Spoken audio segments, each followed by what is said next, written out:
Amado Pai Universal, agradecemos por cada nova manhã e pela vida que se renova a cada dia, nos trazendo tantos aprendizados.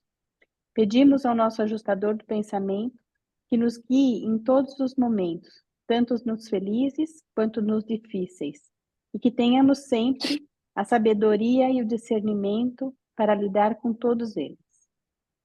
Que o Espírito da Verdade ilumine a nossa busca pela verdade, pela beleza e pela bondade, e nos inspire a praticá-las junto aos nossos irmãos, e que a cada dia possamos ser luz e refletir o teu amor infinito. Amém. Amém. Muito bem. O documento de hoje, como a Sussuzinha falou, é a natureza divina de Jesus, segundo o entendimento de Natanael e Tomé, na conversa que eles tiveram lá com o filósofo grego Rodin. Então, quem vai nos ajudar a ler aqui? Quer que eu leia? Por favor, Sandra. Estava esperando você aparecer. Então vamos lá. A natureza divina de Jesus.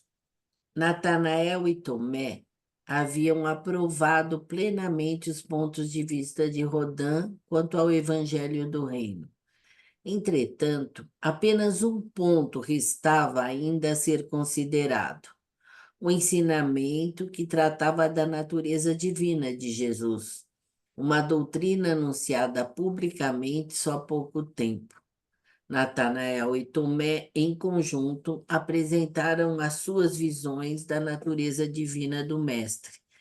E a seguinte narrativa é uma apresentação condensada, reorganizada e restabelecida desses ensinamentos.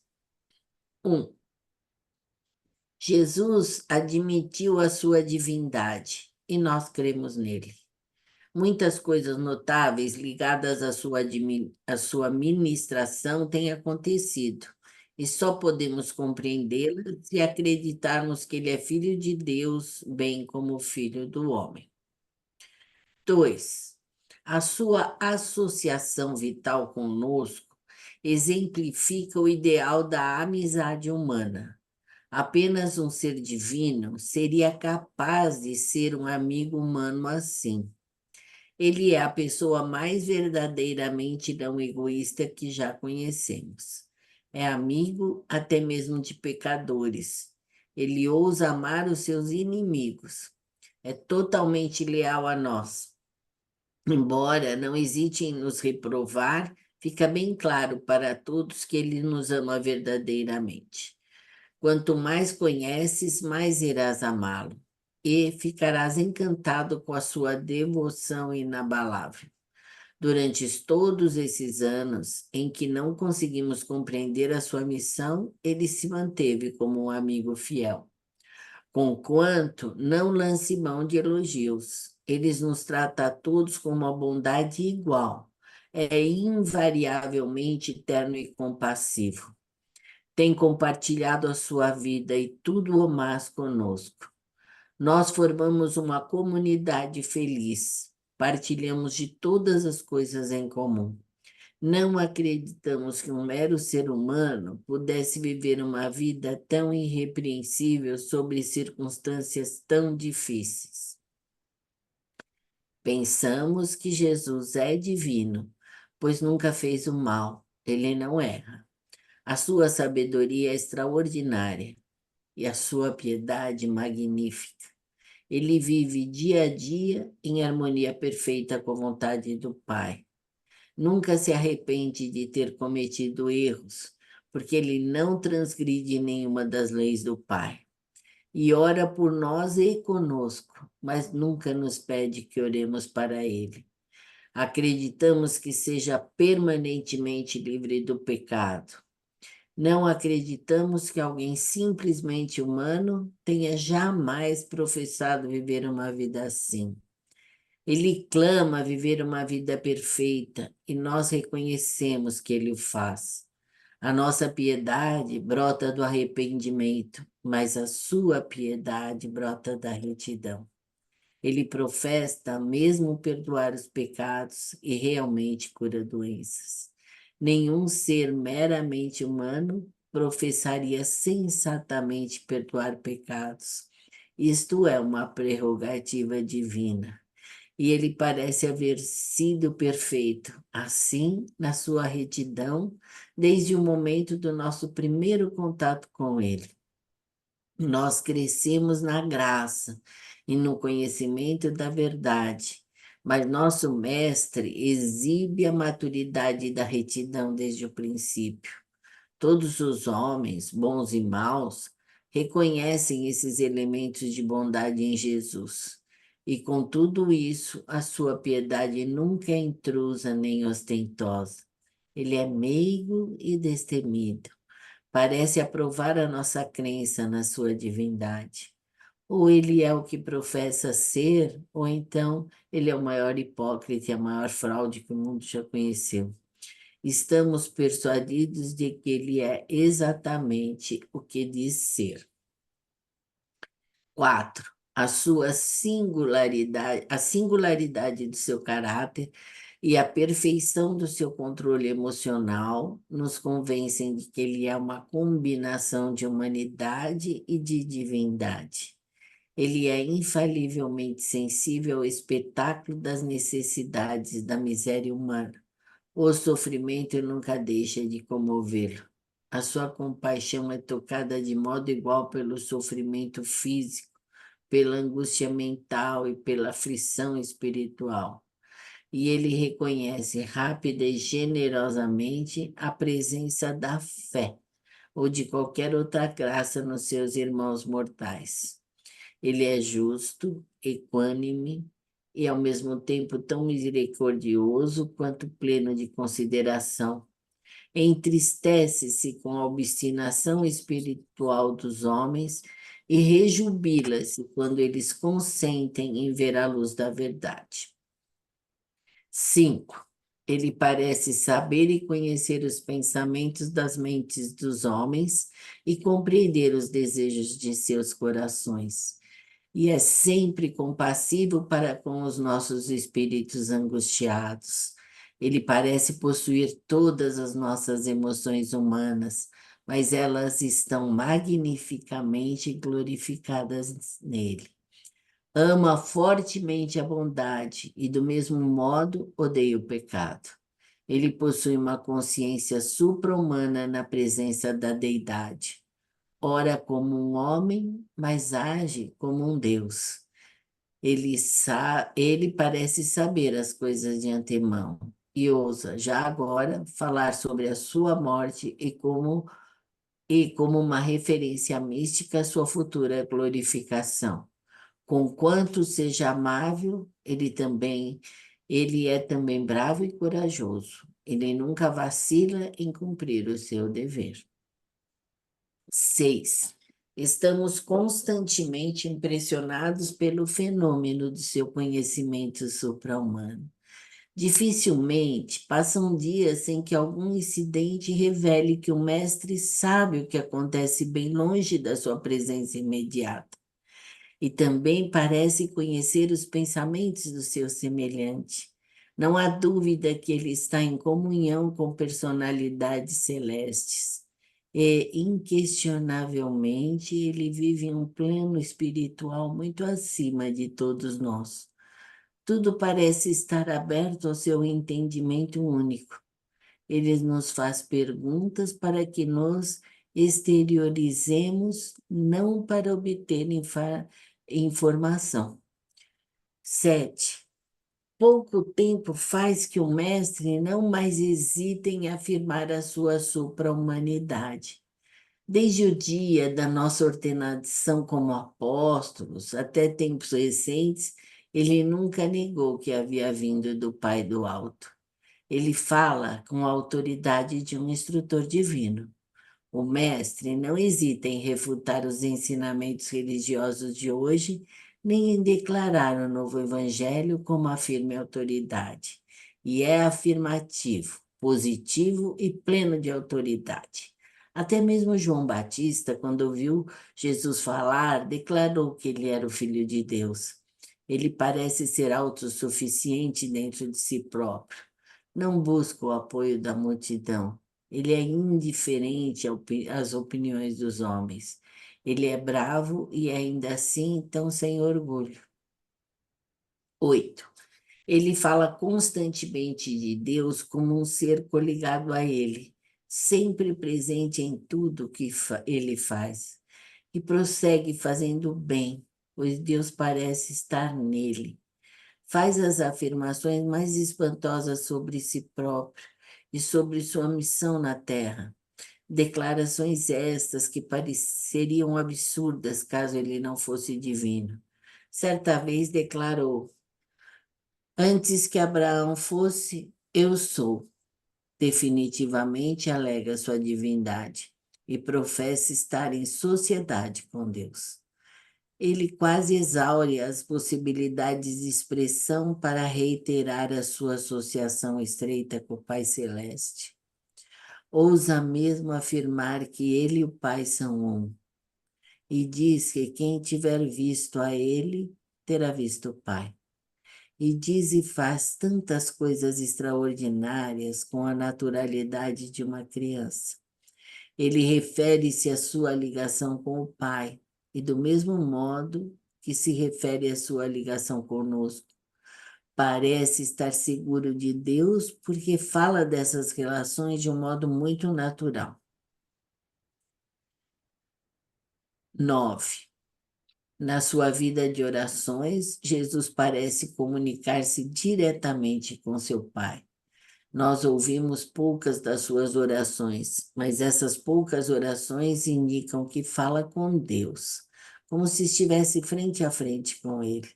Ele parece conhecer o futuro quanto o passado. Simplesmente não poderia ser tudo isso e fazer todas essas coisas extraordinárias a menos que fosse mais do que humano. Sabemos que ele é humano, estamos certos disso, mas estamos quase que tão certos que ele também é divino. Acreditamos que ele é divino, estamos convencidos que ele é o Filho do homem e o Filho de Deus. Quando Natanael e Tomé terminaram as suas conversas com Rodin, eles apressaram-se a ir até Jerusalém para juntar-se aos seus companheiros apóstolos, chegando na sexta-feira daquela semana. Essa havia sido uma grande experiência nas vidas de todos esses três crentes. E os outros apóstolos aprenderam muito da narrativa dessas experiências de Natanael e Tomé. Rodin rumou de volta a Alexandria e ali ensinou durante muito tempo a sua filosofia na escola de Meganta. Tornou-se um homem poderoso nos assuntos posteriores do reino do céu. Foi um crente fiel até o fim de seus dias terrenos e entregou a sua vida na Grécia, junto com outros, quando as perseguições atingiram o seu auge. É muito Muito lindo, né? obrigado. Eu Muito lindo. deixei que a gente avançasse por todo o texto, que acho que seria até um pecado a gente interromper essa descrição que o Natanael e o Tomé estavam fazendo de Jesus, nos relembrando, né, tantos aspectos e características da personalidade de Jesus, que constitui realmente um exemplo vivo para todos nós da sua divindade e também como um ser humano. Muito bem, estamos todos aqui. Não sei se alguém quer fazer algum comentário, levantar alguma questão, alguma dúvida. Diga, Hélio.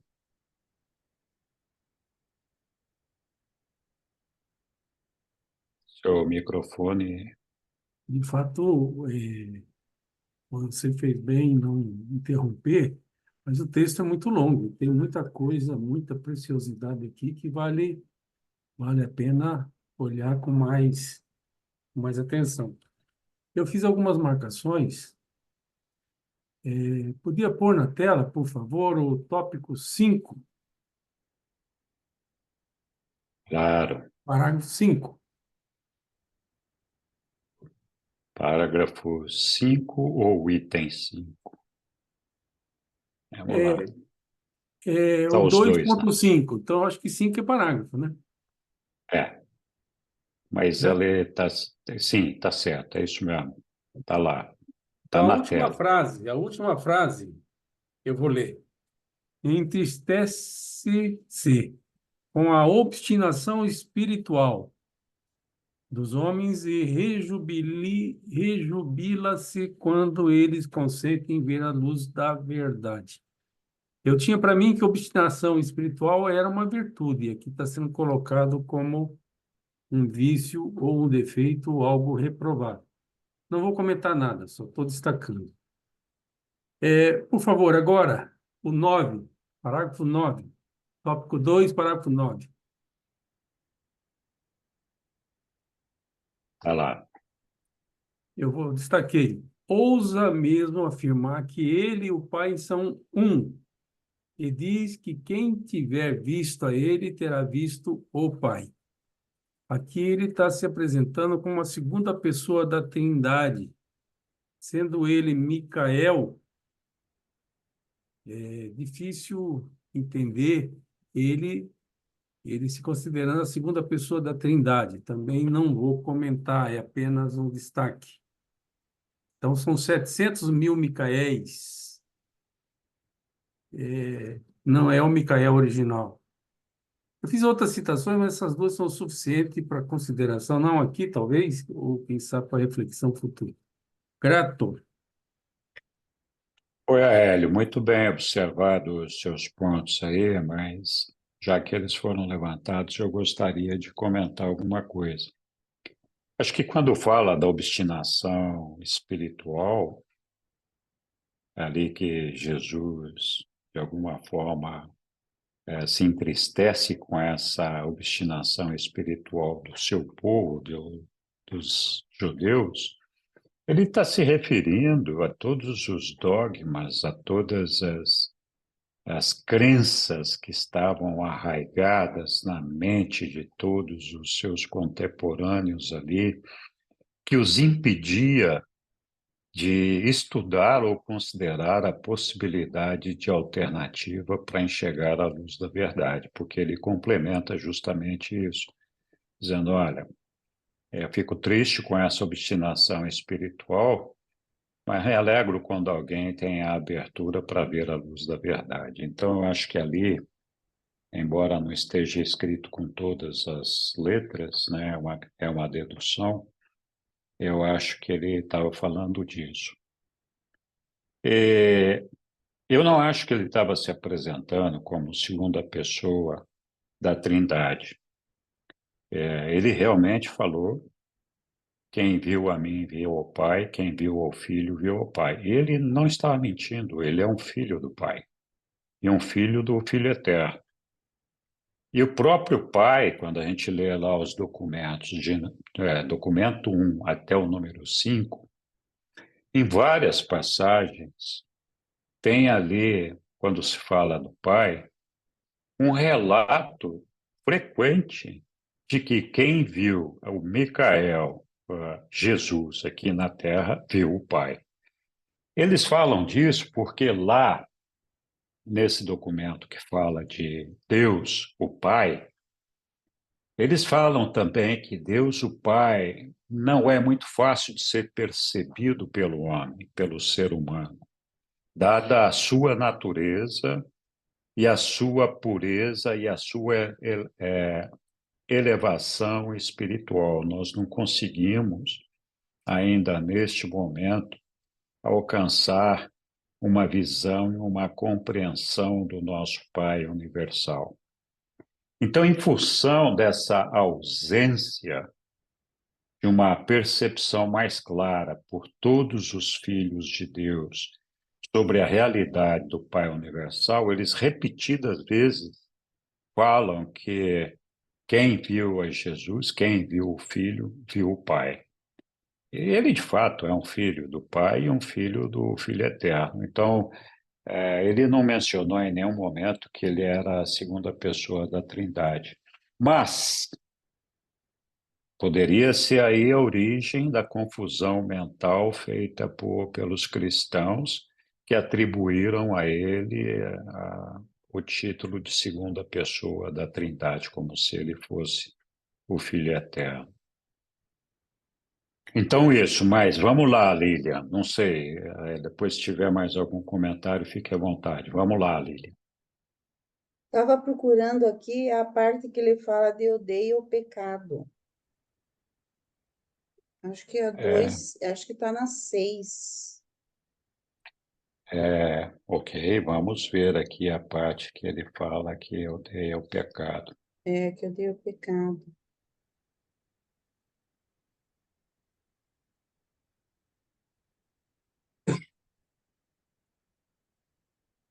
Mas é muito pecado. Está aqui, ó. Está no parágrafo 6, mas é o item 5, né? Ele parece possuir todas as nossas emoções, ama fortemente a bondade e, do mesmo modo, odeia o pecado. Então, a minha pergunta é, porque eu acho que essa palavra ódio é uma palavra que, não sei, né, dá a impressão assim que Jesus, uma pessoa perfeita, não odeia ninguém, né? E assim, pode ser que seja a percepção de Natanael, pode ser que seja essa percepção, porque quando a gente vê assim, por exemplo, nas filosofias orientais, principalmente, você vê assim essa parte negativa, essa parte de não sei se de pecado, de coisas ruins que acontecem, como vamos dizer, um lado de uma moeda que é a vida, né? A vida é feita de coisas boas, mas também de coisas ruins. Então, eu não sei como é que vocês veem essa afirmação de Natanael, que Jesus odiava o pecado, e se tenha, mas... Eu não Posso responder? procurei... Pode. Então, Deus ama, porque Deus é uma personalidade ama uma outra personalidade, uma outra pessoa. Então, Deus ama o pecador e odeia o pecado. O pecado não é uma pessoa, o pecado é uma coisa, é uma atitude. Então, ele não odeia uma pessoa, não odeia uma personalidade, ele odeia uma coisa que faz com que o ser humano erre, peque, sei lá, entendeu? Então, ele não quer essa coisa, ele gostaria de eliminar essa coisa, se fosse possível. Não é por causa da dualidade que a gente vive. Sim. Mas, então, Deus odeia o que nos faz mal, porque ele nos ama. Eventualmente, poderia ter uma falta de uma palavra melhor ou algum problema de tradução. Eu acho que Porque em disse, outros lugares eles falam que abomina o pecado, coisa é assim, isso. né? E ali, quando falamos do Pai no paraíso, também dos documentos de 1 a 5, tem um parágrafo lá que fala do Pai. Deus, o Pai, ama o pecador, e eu não lembro se está escrito abomina ou odeia o pecado, né? E ali tem essa explicação que a Sussu estava dando aí. Então, não sei, mas eu concordo com o que a Sussu falou. E acho que, né, não é um ódio a uma pessoa, é uma abominação a uma coisa que vai contra a natureza de Deus, né? É isso. Então, até Mas porque a gente... você quer falar, Angélica? Porque nós tivemos essa eu discussão. acho assim que a palavra abomina, despreza, é uma palavra talvez mais adequada. Mesmo que não seja para uma pessoa, mas para uma coisa, eu acho que a palavra odeia é muito forte. Eu, eu também, você sabe, eu tenho essa dificuldade, né? Eu já falei no grupo do Splendon, eu também tenho muita dificuldade quando aparecem termos assim, muito pesados, sabe?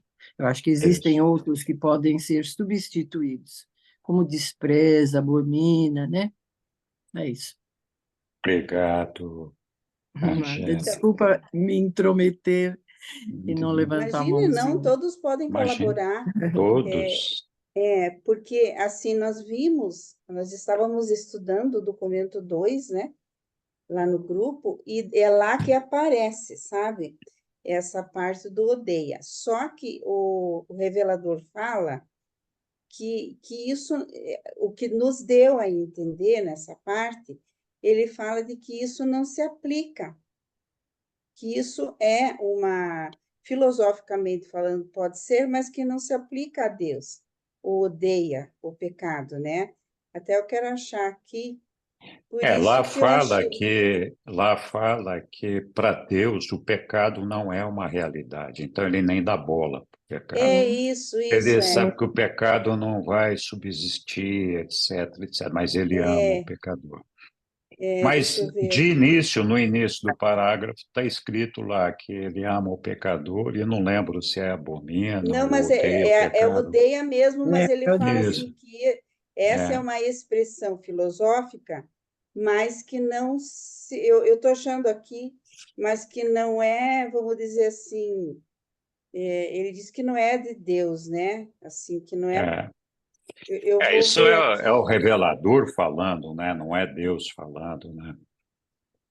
É, Então, essa os eu estou reveladores vendo em também. inglês para ver se é o mesmo. É, Estou procurando achar aqui. tá É bom. bom ver mesmo a tradução. Enquanto você procura aí, eu vou deixar o Aélio aqui se Isso. manifestar de novo. Então, meu assunto é outro, mas fiquei curioso com a observação da Lili e da Angélica. Aí eu fui no dicionário. Afinal, o dicionário, eu queria ver se a palavra abominar melhorava um pouco a palavra odiar ou se complicava mais ainda. São Complicou. sinônimos, né? Não, não apenas sinônimo, mas complicou muito mais. É, Mas, enfim, você acabou matando a charada porque não se trata de Jesus falando, se trata de Natanael, o colega dele lá, falando a respeito das crenças de Jesus e sendo reproduzida por um revelador. Mas eu efetivamente não vejo problema nenhum em Jesus odiar, ou Deus odiar o pecado, mas eu estou na linha do Henrique. Deus nem dava bola para o pecado, que para ele não dá ibope para esse tipo de coisa. O que ele tem de bom supera em muito. Então é apenas um detalhe que para mim é insignificante. Não conspira contra Deus, não conspira contra ninguém. E talvez tenha uma outra palavra, mas não abominar. Vamos lá no dicionário, sou Eli que gosta de pesquisa rápida e podia colocar aqui. Volto para o que eu queria falar originalmente. Tópico 8, quer dizer, parágrafo 8, por favor, na tela. tá lá, meu amigo Aélio. Então, eu vou estar lá na tela já? Tá? Eu vou destacar, também não vou comentar. O mestre não hesita em refutar os ensinamentos religiosos de hoje e nem em declarar o novo evangelho como uma forma firme de autoridade. Vou comentar assim. Esse hoje é o tempo que Jesus estava. Esse é o hoje, mas podia ser muito apropriado para os nossos dias também. Afinal, a gente tem uma formação religiosa anterior, cristã, na igreja A, B ou C, e a gente tem, sim, esses conceitos enraizados, e nós temos dificuldade de aceitar ensinamentos que, de algum modo, contrariem o que a gente já consolidou. Então, mesmo o livro de Urântia faz algumas afirmações que é difícil de não ficar pensando um pouco mais profundamente, quando contraria crenças arraigadas. É isso. Grato. Muito bem lembrado, Aélio. Isso aqui está em linha, né, com aquela questão que você levantou anteriormente, que está aqui acima, entristece-se com a obstinação espiritual dos homens, que aqui, no meu entendimento, ele estava se referindo justamente a essa questão aqui, não hesita em refutar os ensinamentos religiosos de hoje. Aqui, de novo, são os reveladores manifestando a sua opinião, e pode haver uma confusão de palavras, enfim, mas eu acho que o espírito é esse, né? Diga lá, Lilian, então, já achou aí o que você está Achei, não, procurando? eu achei. Primeiro eu achei em inglês tá odeia mesmo, né? Então eu acho que é a Uhum. opinião do apóstolo ali que estava falando. E daí, lá no 2, está assim: Deus ama o pecador e odeia o pecado. Tal afirmação é verdadeira filosoficamente. Então, esse filosoficamente, né? Não sei, acho que para a sabedoria daquela época, não sei. Contudo, Deus é uma personalidade transcendental e as pessoas apenas amam e odeiam as outras pessoas. Aquilo que você falou agora, bem. O pecado não é uma pessoa, que a Sussu falou. Não. Deus ama o pecador porque ele é uma realidade de personalidade, potencialmente eterna. Enquanto em relação ao pecado, Deus não assume nenhuma atitude pessoal. Então, com relação, ele não assume. Então, foi isso que a gente viu, né? Até, pois o pecado não é uma realidade espiritual, não é pessoal. Portanto, apenas a justiça de Deus toma conhecimento da existência dele. Quer dizer, é aquilo mesmo, né? Que o pessoal lá do Oriente fala, né? Quer dizer, toma conhecimento, não que eu dei tudo, vamos dizer assim, uma consequência dos erros da humanidade, né? Da escolha que ele nos deu, do livre-arbítrio. Então, essa questão essa frase aqui, agora, não sei como que você entende, por que ele fala tal afirmação é verdadeira filosoficamente, ou que vocês Ué, entendem para eu acho todos que assim. você definiu aí justamente, que é filosoficamente, porque para Deus o pecado é uma coisa, não é uma coisa. Então, assim, é uma maneira de você expressar que o pecado não é uma coisa boa, né? E o pecador merece ter misericórdia e ser salvo se ele assim desejar, né? Então, é por isso que Deus ama o pecador com a esperança de poder salvá-lo lá, né? Sim. Mas diga lá, Sandra. Não, eu queria só repetir uma frase que me deu um encantamento quando eu estava lendo, que é tão significativa para nós. No parágrafo 5 ele diz assim: é sempre compassivo com os nossos espíritos angustiados. Ele parece possuir todas as nossas emoções humanas, mas elas estão magnificamente glorificadas nele. Eu É, achei isso assim muito especial, porque ele não falou de mente, é como se tivesse no corpo dele tudo que a gente sente, mas já transmuta pela pessoa perfeita que ele é, pelo que ele significa e pelo que ele direciona, que a gente busca dissolver as angústias, né? A gente busca todo esse processo. Eu achei uma frase inspiradora.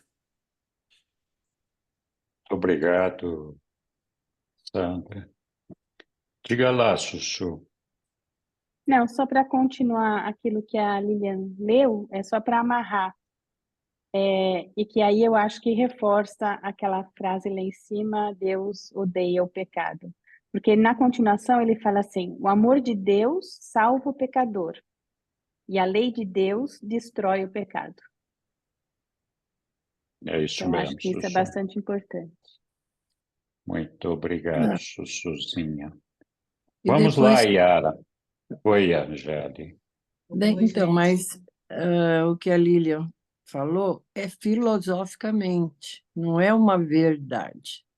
Está dentro da filosofia, então não tem nada comprovado, Olha, né? mas a filosofia, ela não deixa de ser uma verdade. A Ela filosofia tem faz um parte da grande nossa peso, realidade. ela tem um Sim. grande peso, mas ela A não tem a lógica alma. humana, a lógica humana está estruturada em cima da filosofia.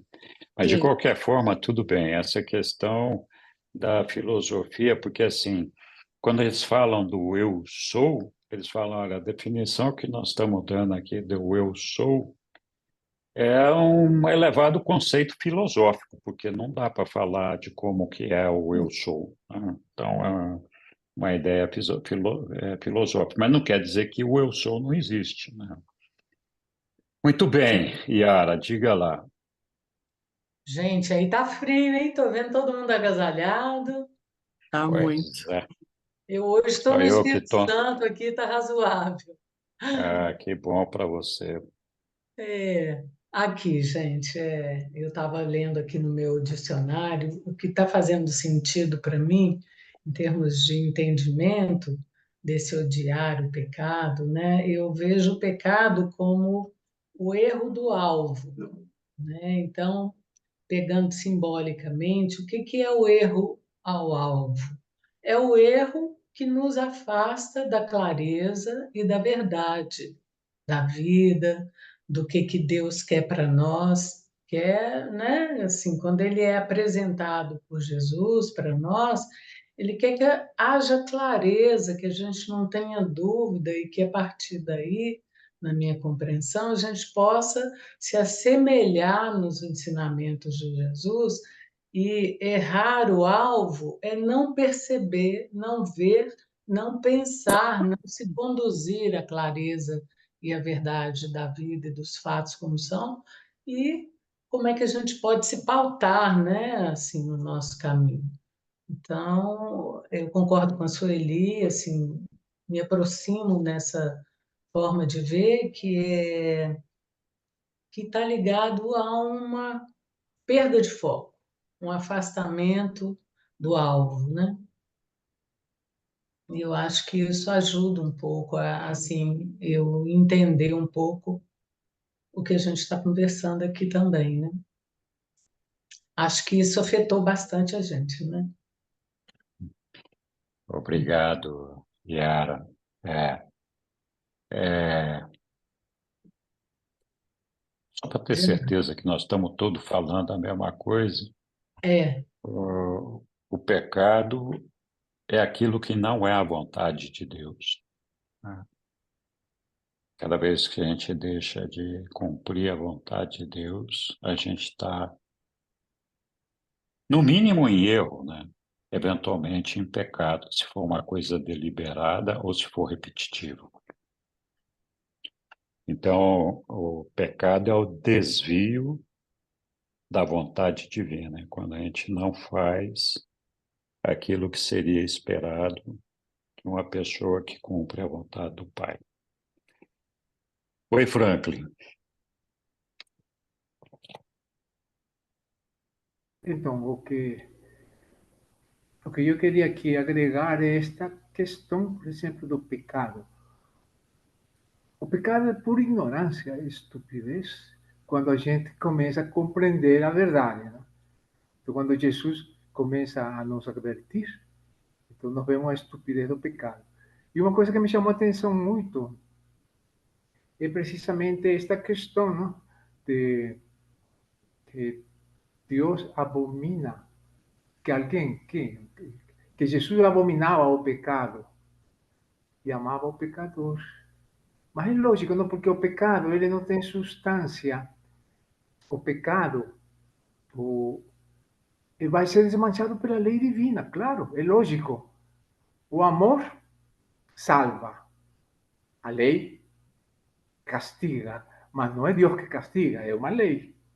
Desde o princípio de todos os tempos da criação, essa lei existe, é a lei da causa e efeito. Então, a única questão que não tem causa é Deus, não? O princípio de tudo, o absoluto. E se não tem causa, é a partir da manifestação da criação, tudo tem um efeito. A causa e um efeito. Agora, a causa primeira, não? A primeira fonte, é perfeita. Então, já não podemos conceber que realmente tudo é perfeito. Então, tudo que sai da perfeição, o pecado, não é, não é criação divina, não é falso, é uma ilusão. Assim como também a filosofia. A filosofia sem Deus é mentirosa, é falsa. Por isso a filosofia de Nietzsche, do Karl Marx, esses filósofos todos não, não acertam na verdade. E pior ainda, também a ciência, não? Quando se afasta de Deus e da filosofia, então a ciência começa a gerar uma técnica,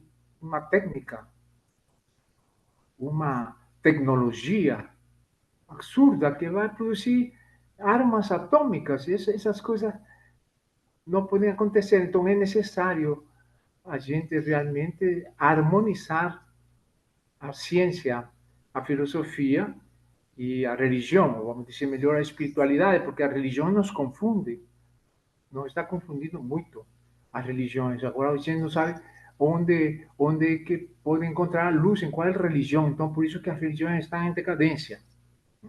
E a religião de Cristo é a que contém a verdade, o espírito da verdade.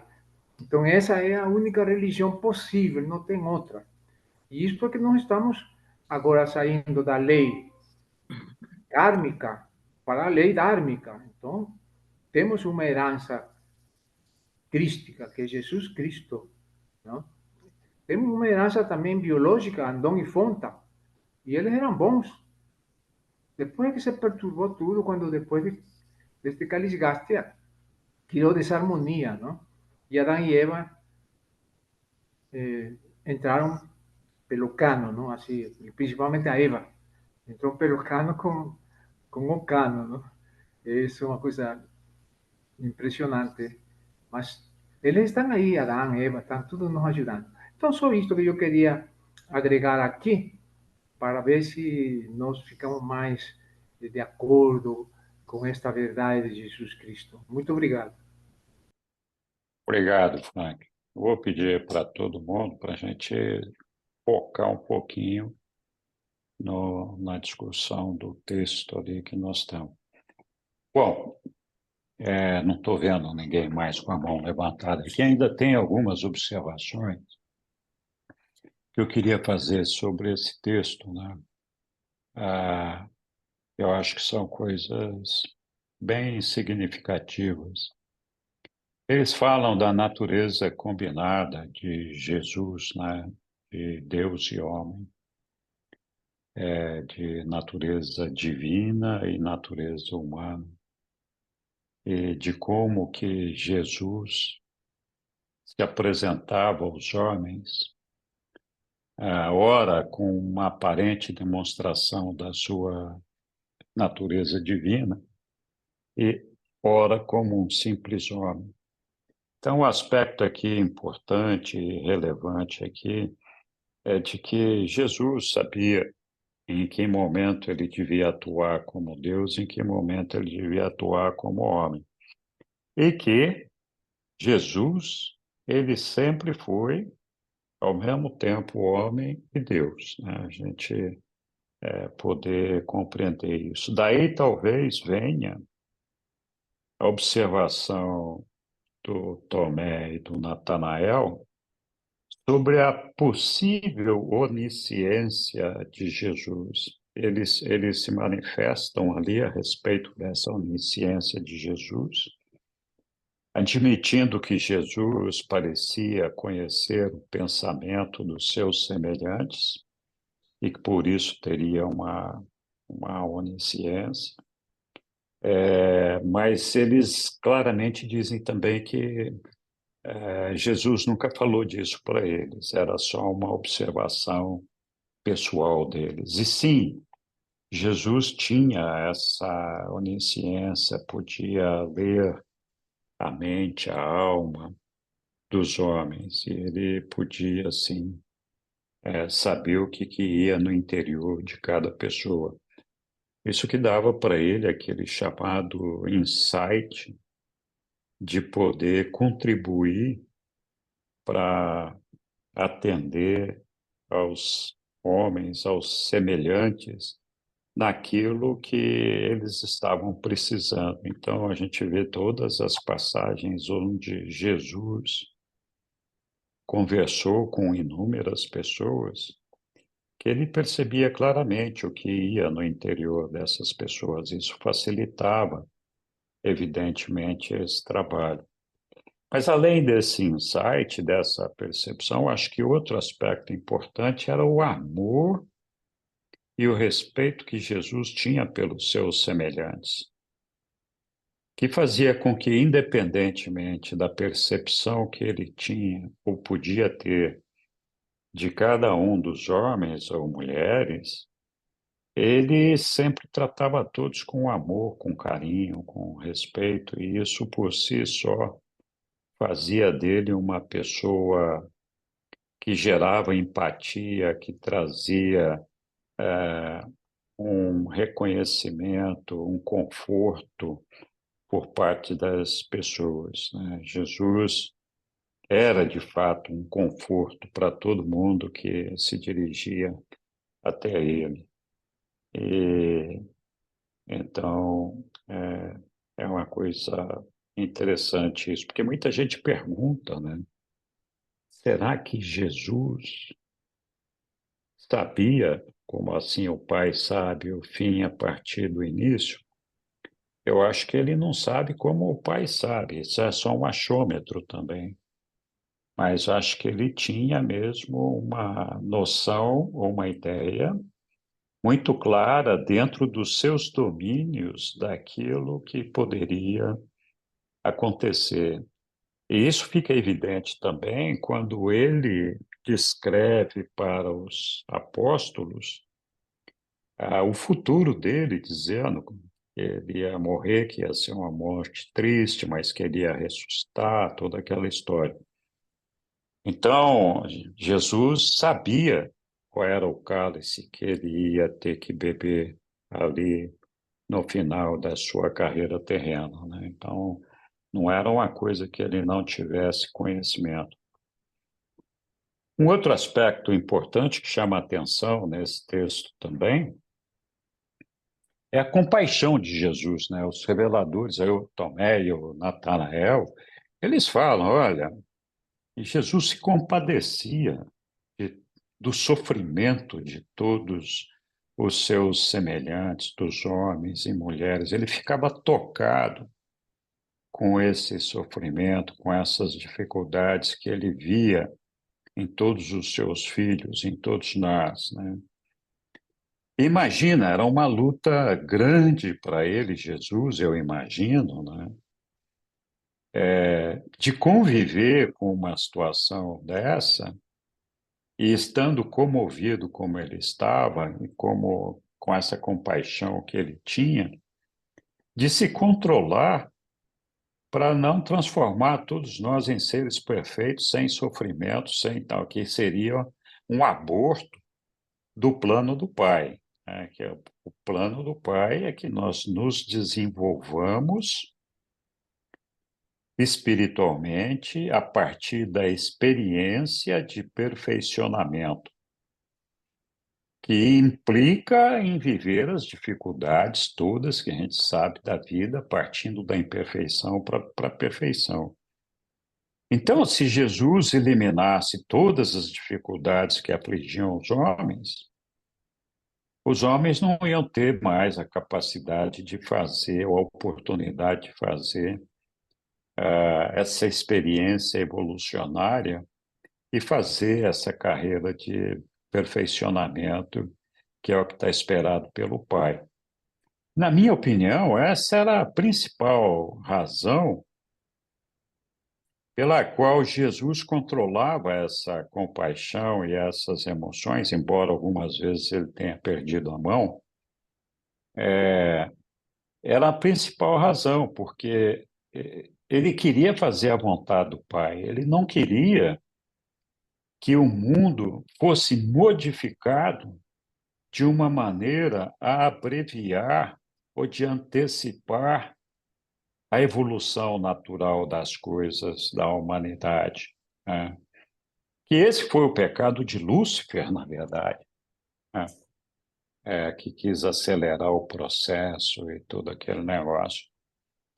Então, eu me ponho assim, dentro das minhas limitações mortais, nas sandálias de Jesus e fico pensando como deve ter sido duro para ele, difícil para ele, ter acompanhado toda essa miséria, essa dificuldade, essa infelicidade humana que ele frequentemente via naquelas pessoas, não só o aspecto físico, mas também mental, espiritual, a pobreza mental e todo esse negócio.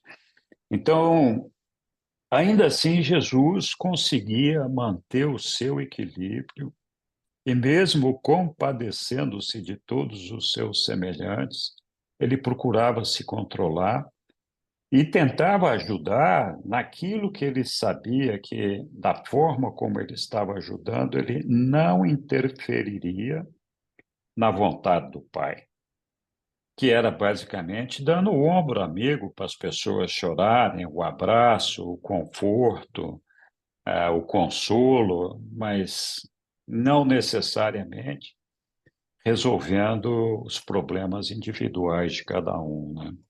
Então, eu acho que Jesus foi um gigante na sua atuação entre nós por conta de controlar essa vontade, esse desejo. E quando a gente vê lá a parte do batismo de Jesus, a gente vê claramente de como ele se debateu, né, nisso daí para tomar a decisão de não. Eu não vou ceder à tentação de resolver esses problemas e eu vou me concentrar em cumprir a vontade do meu Pai. Se essa for a vontade dele, é assim que vai ser feito, né? Então, muito bom. De outro lado, uma coisa que chama atenção nesse texto também é a retidão de Jesus, né? Jesus era uma pessoa amada, querida, respeitada, justamente por conta não só do amor que ele espalhava, mas da sua retidão. Era previsível as ações de Jesus. A gente sempre podia antecipar de que maneira ele ia se manifestar, sabendo que ele não se desviaria daquele caminho do Pai. E acho que essa, na verdade, é a outra face dessa moeda de Jesus impor um autocontrole, dizendo, não, o imperador, o rei, o pai de todos aqui não sou eu, é meu pai do paraíso. É a vontade dele que tem que prevalecer, não a minha, né? E de se sujeitar a essa vontade por meio dessa retidão, que nada mais era do que uma demonstração de amor e fidelidade, lealdade tão grande a seu pai, que impedia que ele pudesse se desviar de qualquer forma daquele caminho, né? E eu acho que é aí que ele encontrava a força para poder ter todas essas atitudes que ele tinha. E para nós, isso pode ser uma fonte de inspiração. Se nós amamos o nosso Pai, temos essa comunhão com Ele, essa fé no nosso Pai, sabemos o que Ele está esperando de nós, podemos vislumbrar a nossa pessoa na eternidade, buscando o Pai, fica mais fácil da gente encarar os desafios do dia a dia e não se deixar levar por autogratificações momentâneas, por desvios de conduta, por uma série de coisas que muitas vezes a gente depois se arrepende, né? Então, eu acho que tudo isso é muito chamativo nesse texto, e, para mim, a parte mais importante que ficou é justamente essa determinação de Jesus, reconhecendo a sua divindade, falando da sua retidão, do seu amor, da sua compaixão com todos os seres do nosso planeta, né? Então, isso, né? Me alonguei aqui um pouquinho, mas o texto é longo também. Bom, estamos abertos a mais comentários, se quiser, né? Fiquem à vontade. Sim, Frank. Uma pequena. Oh, Frank. Não pode falar. Bom, já estou aqui. Você, Zé Rodrigues, pode falar. É só um comentário. Eu queria entender essa parte do Rodin, esse documento de hoje. Eu queria entender como pessoas que entenderam, pelo texto aí, né, descrito, que entenderam tão bem Jesus, sabiam o que ele era, aqui e acolá, por exemplo, na última ceia lá, ainda discutiam divisão posição no reino terreno. Como é que pode isso? Eu Verdade, acho, Sérgio. eu vejo falar também que não tem contradições, o que o livro não tem. Eu vejo isso uma enorme contradição É. no livro. A contradição não é do livro, né? A contradição é nas atitudes de algumas pessoas. E todos esses apóstolos eram pessoas também falíveis, né? Essa questão que você Eu não digo, levantou, eu não digo todos, mas esses dois, Tomé e é, Natanael. não, mesmo que fossem todos, né? O Porque que os outros, aconteceu, eles eram humanos, né? E apesar deles entenderem e compreenderem isso perfeitamente, como nós compreendemos aqui, no dia a dia a gente se comporta de uma maneira que nem sempre é compatível com aquilo que nós aprendemos e nós até aceitamos como verdade aqui. Então, eles erraram muito ao longo dessa jornada deles. Você mencionou a ceia lá, e esse é um bom exemplo, mas tem vários outros, né? tem outros. E, inclusive, depois que Jesus se foi, né? Porque implantaram a religião que não era a religião de Jesus, era uma outra religião, apesar de compreender o que Jesus queria. Mas eles tinham aquele afã de conquistar multidões para a religião de Jesus, e eles achavam que eles podiam fazer concessões para atrair as pessoas, né? Então, erraram, claro, muito claramente. E nós mesmo hoje, nos nossos grupos de estudo, a gente às vezes quebra o pau e o pessoal fala assim, como é que é possível, né? Que alguém que está estudando o livro de Urântia tenha tão pouca paciência, tão pouco discernimento para conversar com os seus irmãos, para dialogar com os seus irmãos, né? A gente já leva negócio para a questão pessoal, já quer sair no pau e todo aquele negócio. Então, é, é, é um aprendizado. A gente, infelizmente, continua falhando. Mas a verdade é que todos nós, temos uma percepção muito clara do que Deus espera de nós, né? Com raras exceções. Então, a gente pode falar, eu não sei bem qual é que é a vontade do meu pai. Olha, você pode não saber, mas você sabe com certeza qual é que não é a vontade do seu pai, né?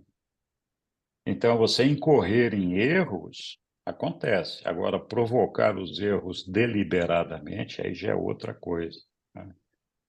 Mas, enfim, José, foi um ponto muito bom levantado aí. Eu acho que você tem toda a razão. É uma coisa que, Só de fato, resumindo, eu acho que eles conheciam muito para discutir aquele tipo de coisas e não influenciar, levando em conta que eram só os dois, não influenciar os demais. Eu acho esquisito isso no livro. é verdade. Eu penso assim, eu acho que você só reconhece o outro quando você está na mesma faixa vibratória, quando você está na mesma dimensão.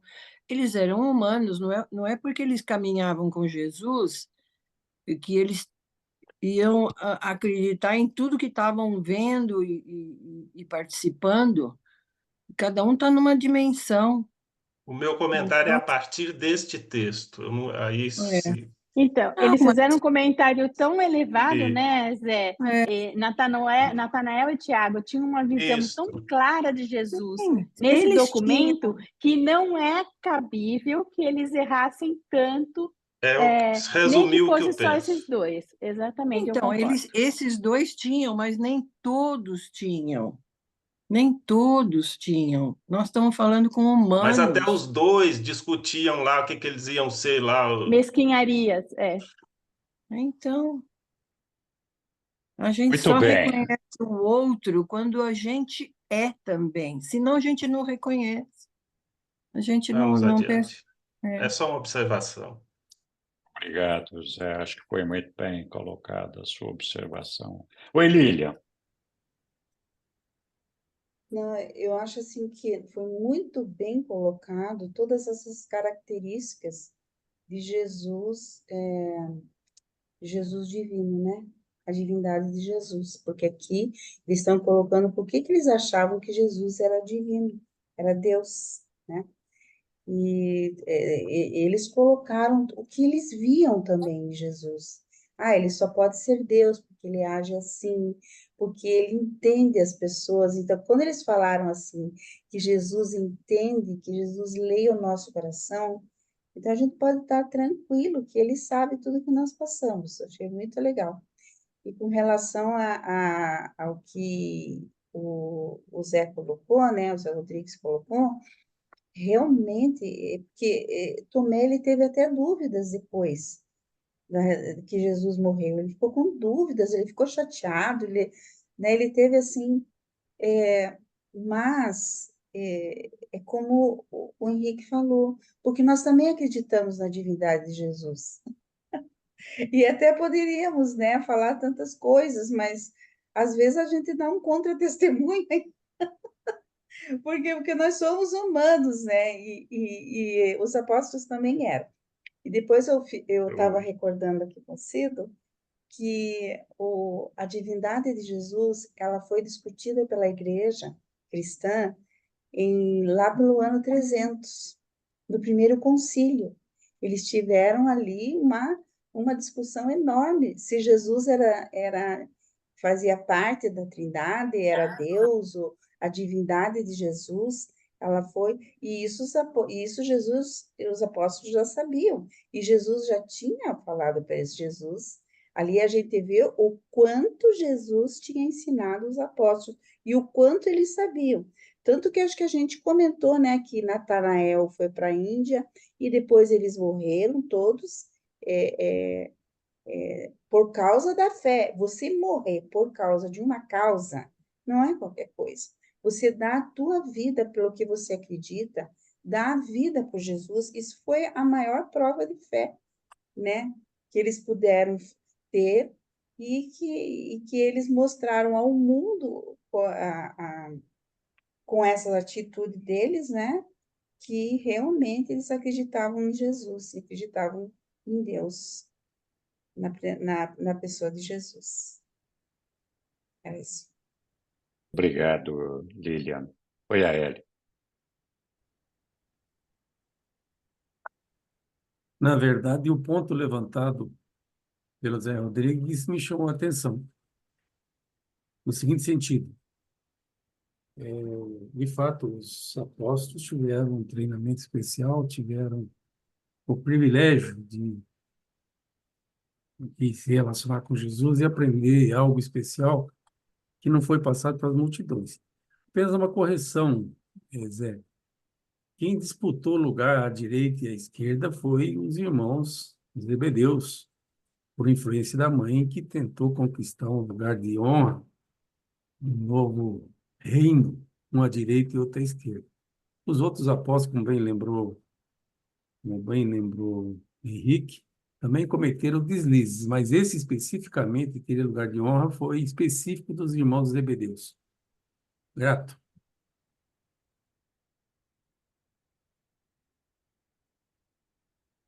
Obrigado, Aélio. Eu não tenho certeza que foram os irmãos Zebedeus. Acho que Eu acho Pedro que, e... diante do que os dois sabiam, isso não era um assunto, nem ser Exatamente. pensado vamos dizer, lá na última ceia. Sim. Eu acho que não. Mas quem queria se sentar à direita de Jesus ali era Pedro, que criou o caso com algum outro lá, não me lembro agora. Não eram propriamente os irmãos Zebedeus, que eram André e João, né? Então, mas tudo bem. Vamos lá. Alguém quer acrescentar alguma coisa? Os irmãos de Diga, Zebedeu eram Franklin. Tiago e João. Tiago e João. Isso, Tiago e João. Oi, Franklin. Então, esta questão de Jesus, ele realmente, ele poderia melhorar muito neste mundo, de uma maneira muito até prática, se tivesse reconhecido ele como um Messias verdadeiro. Mas os judeus estavam esperando um Messias guerreiro e não tinha nada a ver com a personalidade de Jesus. E aí é que aconteceu que Jesus resolveu não ser tão compassivo em extremo, porque essa turma não merecia essa compaixão, porque aí iam ficar de braços cruzados. Quando ele fez o milagre para 5.000 pessoas comerem pão e peixe, todo mundo, inclusive os apóstolos, ficaram tão felizes, né? Que, puxa vida, esse é o nosso Messias, é o nosso Messias. E aí Jesus começou a perceber a verdade, né? Este povo quer só que cama, dama e chocolate. É isso que ele quer, não quer a elevação espiritual, não quer ir do encontro para o Pai. Ele quer isso. Então aí é que ele resolveu maneirar nesse tipo de acontecimentos. E então aí ele resolveu que os milagres não aconteceriam assim só por causa da compaixão dele. Ele tem que se ater à lei divina. E a lei divina é esta, que nós é que temos que resolver nossos problemas. Não é Jesus particularmente, é nós. Isso está na cara que é assim. E então, o mundo este nosso é um mundo evolutivo de muito sofrimento. Claro que Jesus sofreu muito, porque é um mundo sofrido demais. Um mundo evolutivo normal não tem 50% do sofrimento deste mundo. Este mundo sai da linha da evolução normal. Então agora temos uma evolução, vamos chamar anormal até certo ponto, porque agora as coisas são drásticas. Ou nós nos ajeitamos, nos harmonizamos, ou nós vamos sofrer as consequências terríveis dessa desarmonia. E não é só oraçãozinha assim de palavras, não adianta pedir para Deus qualquer coisa, que Deus é consciente de tudo. Está em nós. Se nós temos uma certa consciência do mundinho que nos rodeia, imagina, ajustado de pensamento vai além. E então, nesse sentido, é que nós temos que nos alinhar. Esse alinhamento não é só de palavras, não é só de estudo do livro Duranta, da Bíblia, do Alcorão, do Tao Te Ching, etc, etc. É uma questão agora prática. Não? Que se fosse só estudo, não acaba nunca. estudar, estudar. Então, Jesus, ele fez o que tinha que fazer, a vontade do Pai, é lógico.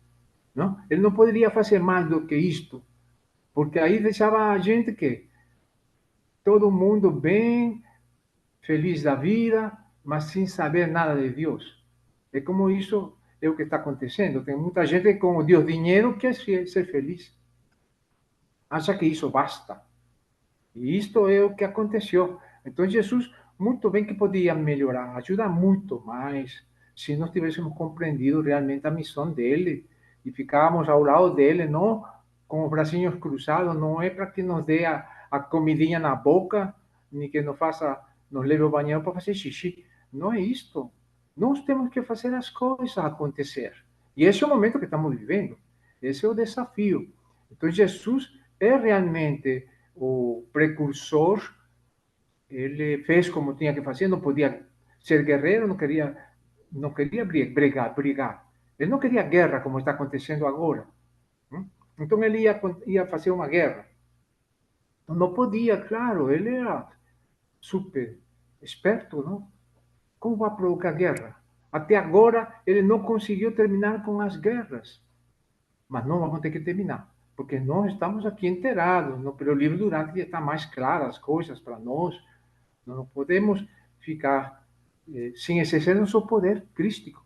Nós somos filhos de Deus, somos irmãos de Jesus, somos co-criadores com Jesus, então não somos imperfeitos, claro, nós não chegamos a esse nível de perfeição de Jesus, mas já que nós consideramos que ele é perfeito, então vamos nos aprumar diante dessa perfeição de Jesus. Só isso. Muito Obrigado. obrigado, Franklin.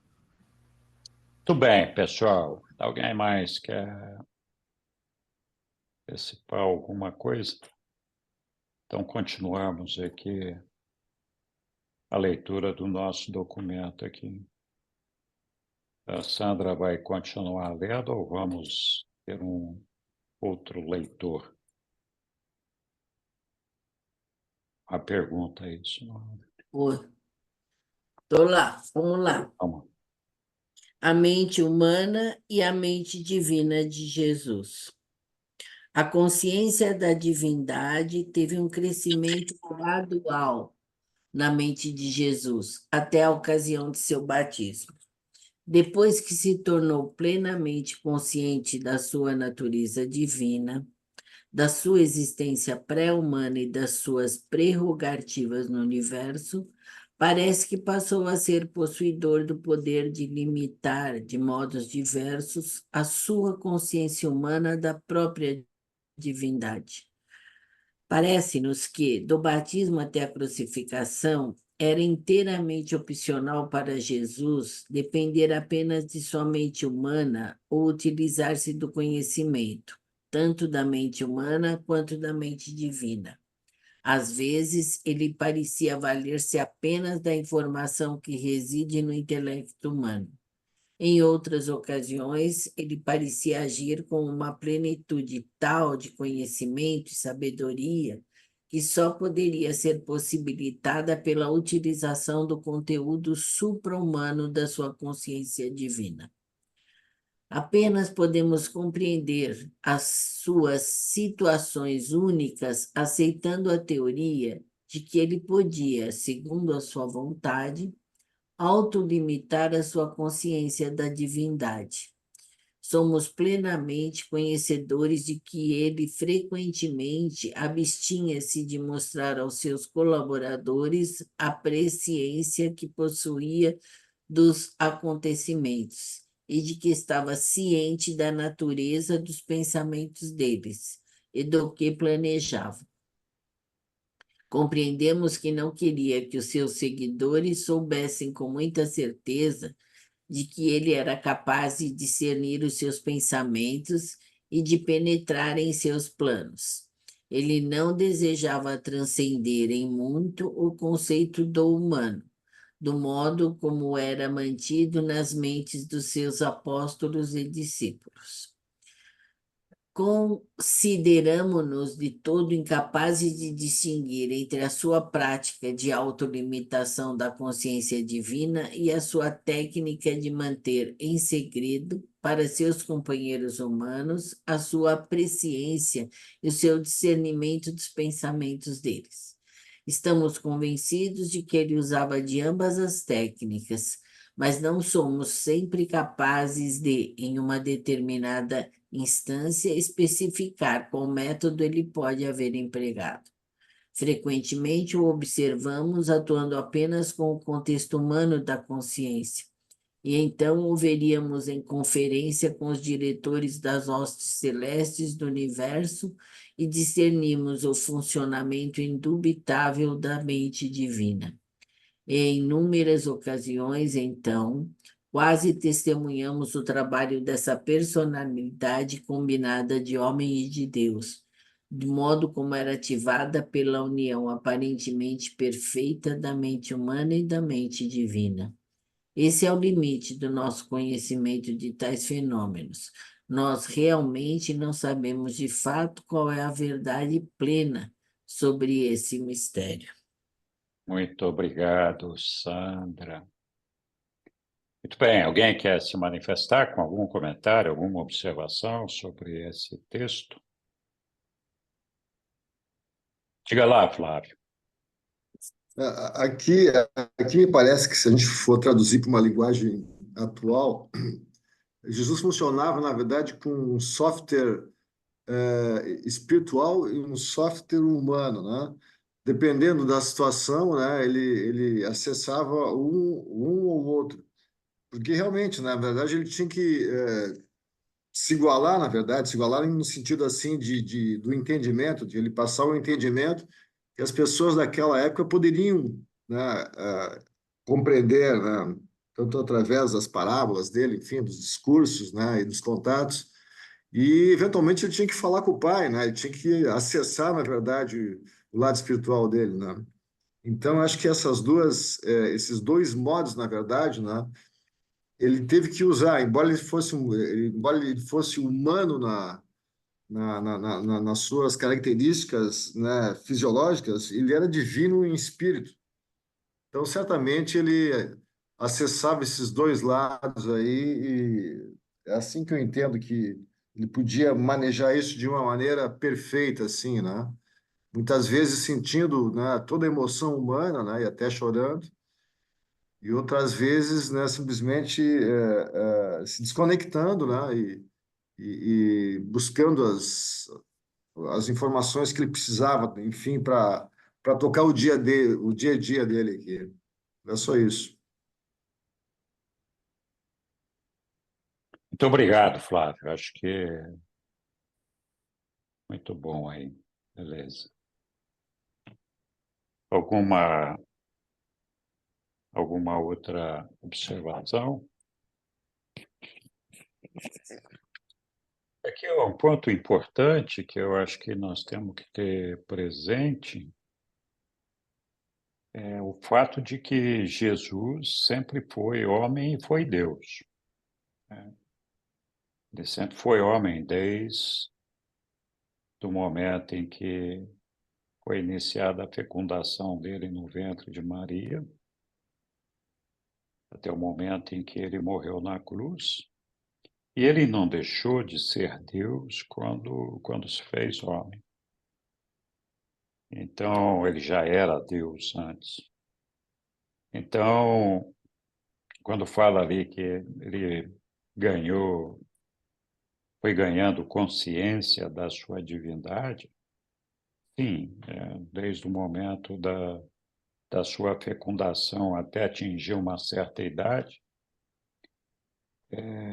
ele foi conquistando aos pouquinhos, né, essa visão, recuperando aquela consciência de quem ele era, na verdade. Mas ele nunca deixou de ser, ele só não tinha, enquanto mais jovem, essa consciência plena e clara, como ele teve a partir do seu batismo ali, quando o seu ajustador do pensamento abandonou a sua mente e retornou personalizado pelo nosso Pai Universal, ali ainda durante o batismo. Então, a partir daquele momento, a partir do batismo de Jesus, que foi pouco antes dele começar a fazer o recrutamento dos apóstolos, né, é que ele começou a ter com maior frequência ou mais claridade essa atuação como Deus, apesar de ainda estar no corpo de um homem, né? Então, o batismo dele aconteceu, ele ficou retirado 40 dias para pensar de como seria o trabalho, o restante do trabalho dele aqui na Terra, e tomou uma série de decisões de como ele faria esse trabalho. Mas aí já sempre com consciência plena de todos os poderes e todas as possibilidades que ele tinha. E ainda assim, ele continuou, sempre que possível, atuando como um homem mortal, normal do reino. E quando fala de que ele não usava completamente o conhecimento dele de homem ou de Deus, eles estavam se referindo a todo o conhecimento que Jesus tinha conquistado como homem enquanto estando aqui entre nós. A gente não pode esquecer que Jesus era um estudioso das Escrituras, trabalhou em diferentes profissões, atuou, fez inúmeras viagens, teve muito contato com muitas pessoas, e tudo isso deu a ele um conhecimento humano que o colocava numa posição de superioridade como homem acima da média dos homens daqueles tempos, né? Então, Jesus, mesmo esse conhecimento humano, ele usava com parcimônia, porque ele nunca queria humilhar ou menosprezar os semelhantes dele, se arrogando um conhecimento que pudesse denotar um orgulho pessoal ou uma vaidade qualquer. Então, mesmo quando ele não se manifestava como Deus, quando ele se manifestava como homem, ele procurava fazer isso com a maior simplicidade possível, né? Então, eu imagino que para Jesus foi, mais para o nosso Micael, talvez foi muito complicado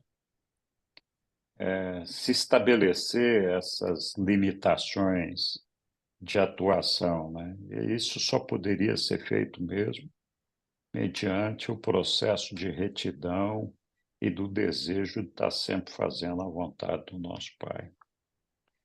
Oi, Aélio.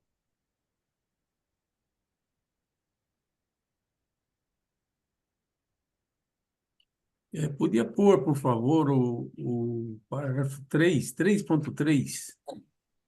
Claro. 3.3, está na mão lá. Então, eu já na primeira frase me chamou bastante atenção, porque me fez lembrar de outros textos que eu não vou fugir do nosso texto, mas vou só apenas mencionar. Vou ler. Consideramo-nos de todo incapazes de distinguir entre a sua prática de autolimitação. Vou dar muita ênfase nesse autolimitação da consciência divina e a sua técnica de manter em segredo. Vou também dar destaque para a palavra segredo para os seus companheiros humanos e sua presciência. Também vou dar destaque para presciência e o seu discernimento dos pensamentos deles. O Henrique já colocou muito bem que Jesus, depois do batismo, recuperou toda a consciência da divindade dele, todo o conhecimento que ele tinha como Micael. Mas lembro que ele assumiu com Emanuel o compromisso de não ensinar tudo, ter alguns cuidados para aquela geração. Esse é um outro texto que eu posso resgatar e passar no privado ou lá no meu grupo Urante School. Mas, enfim, a questão toda, para mim, não é Jesus ter adquirido ou não conhecimento, e ter ou não abusado desse conhecimento para se jactar diante do seu semelhante. É óbvio que isso ele não precisava fazê-lo, porque ele tinha consciência plena de quem ele era, e qualquer que fosse a opinião daquelas pessoas não mudaria nada, porque ele já sabia previamente. Então, não vou por esse lado. Mas, como eu disse, destaque para essas palavras. Jesus se autolimitou, até por compromisso. Grato. Obrigado, Aélio.